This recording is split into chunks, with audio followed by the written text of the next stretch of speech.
Hello YouTube. Right, on today's episode I thought I'd just show everyone my Swiss Army knife of landscaping and gardening tools. This is my Makita DUH523. It's a cordless hedge trimmer, as you can probably see. It uses their 18 volt lithium ion platform. It's probably about a year old now, so I've had it for long enough to give a reasonable review on it. I've used it many times, and yeah, it's not a particularly exciting tool, but I just thought I'd mention it anyway and just give you a rundown. It didn't cost me a lot to buy. I think I probably got it for under £70 actually online, and I've had so much use out of it, the kind of use that I don't think I would have had if I'd used a petrol powered machine. I've never owned a petrol powered machine, frankly, because I've just been put off by the size and the weight and the fact that you've got the vibrating when you're at the top of a ladder there trying to reach over some huge great big privet hedge. And this thing just appealed to me. Ridiculously lightweight, very quiet as well. 89 decibels it's rated at on the side there. It basically just feels like a hollow box in effect. So it's got a nice plastic cover on it. So remove the blade guard there, and basic shield here, and you've got kind of a two-stage trigger system. Button to press here, and like a lot of the tools, you've also got like a thumb button there that you push in before you squeeze the trigger. So I run mine on your bog standard 5 amp battery. I've got 2 of these and 2 of the 4 amps as well, and I've found this to be very economical. I did a job today, for example, on a privet hedge, a fairly large one that needed a lot of reductions doing, and required cutting into some fairly deep branching and older wood, and it coped absolutely fine with it. If you push it hard, it will stall, which I suppose is the nature of an electric machine.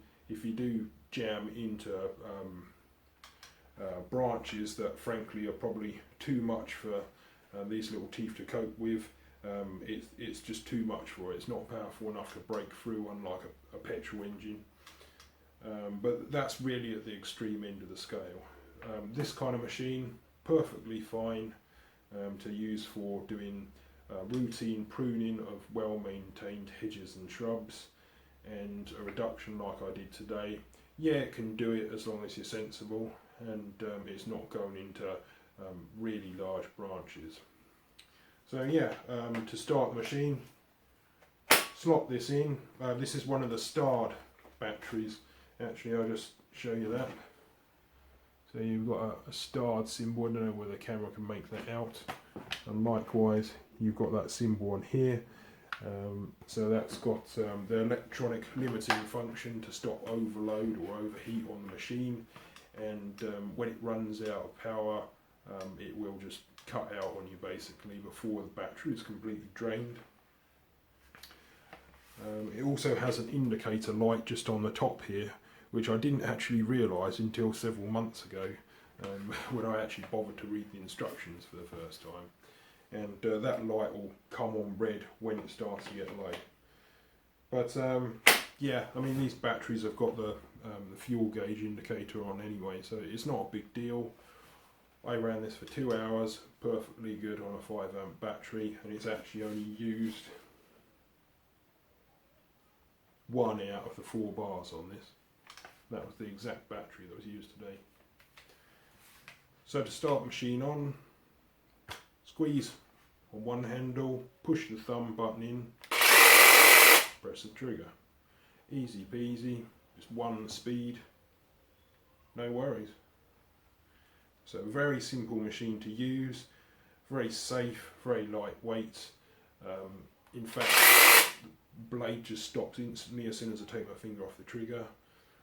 So I find that very useful, very convenient, and it's so light I can wheel it around one-handed for long periods of time up a ladder, it doesn't faze me, doesn't bother me the same way as I probably would feel like with a petrol.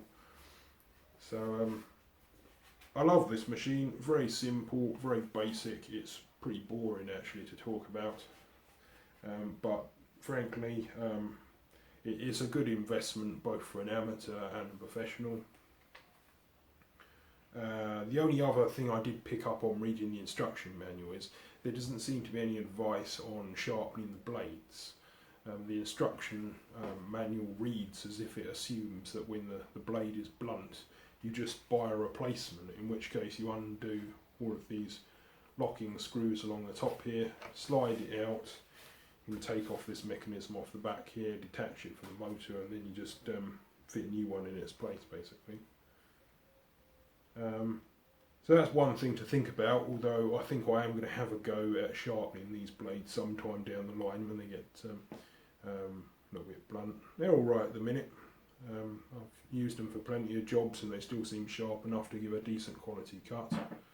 I literally just squeeze a bit of WD-40 into these joints every now and then. You're supposed to do it every couple of hours if you're working continuously on a long job, just to stop the friction and the heat from building up too much, and just keep it running smoothly. So yeah, I'll keep this video short and sweet, and I'll show you some footage of what I've done on this hedge today, and make of it what you will really, and give us a thumbs up and subscribe to my channel if you find it interesting.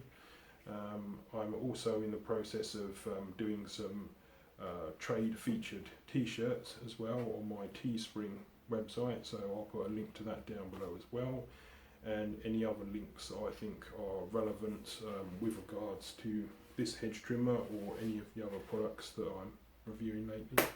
Yeah, okay, so thank you for your time, over and out.